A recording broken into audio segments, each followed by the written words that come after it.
അമിതമായിട്ട് ദേഷ്യപ്പെടുന്ന പൊട്ടിത്തെറിക്കുന്ന സ്വഭാവം നിങ്ങൾക്കുണ്ടോ എങ്കിൽ അമിതമായിട്ടുള്ള ദേഷ്യം കുറയ്ക്കാനുള്ള 5 സിമ്പിൾ ടെക്നിക്സ് വിശദീകരിക്കാം. ഒന്നാമത്തത്, നിങ്ങൾ 100 മുതൽ താഴേക്ക് എണ്ണുക. 100, 99, 98, 97 എന്ന് എണ്ണുക. ഒരു 10 നമ്പർ എണ്ണുമ്പോഴത്തേക്കും നിങ്ങളുടെ ആ ദേഷ്യം കുറഞ്ഞു വരുന്ന കാണാം. രണ്ടാമത്തത്, ദേഷ്യം വന്നിരിക്കുന്ന സമയത്ത് സംസാരം അവസാനിപ്പിക്കുക. എന്നിട്ട് മനസ്സിലുള്ള കാര്യങ്ങൾ ഒരു പേപ്പറിൽ എഴുതുക. നിങ്ങളുടെ ദേഷ്യം കുറയുന്നത് കാണാം. അമിതമായിട്ട് ദേഷ്യം വന്നിരിക്കുന്ന സമയത്ത് സംസാരിക്കാതെ ഒന്ന് ചിരിക്കാനായിട്ട് ശ്രമിക്കുക. നിങ്ങളുടെ ദേഷ്യം കുറയുന്നത് കാണാം.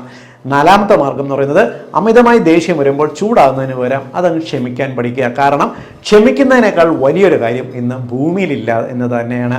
അഞ്ചാമത്തെ മാർഗം എന്ന് പറയുന്നത്, ബ്രീത്തിങ് എക്സസൈസ് പ്രാക്ടീസ് ചെയ്യുക. അതായത് നിങ്ങൾക്ക് ദേഷ്യം വരുന്ന സമയത്ത് മൂക്കിലൂടെ 3 സെക്കൻഡ് കൊണ്ട് ശ്വാസം ഉള്ളിലേക്ക് വിളിക്കുക.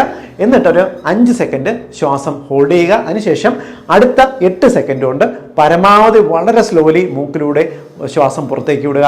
ഇങ്ങനെ ആവർത്തിക്കുക. നിങ്ങളുടെ ദേഷ്യം പെട്ടെന്ന് മാറുന്നത്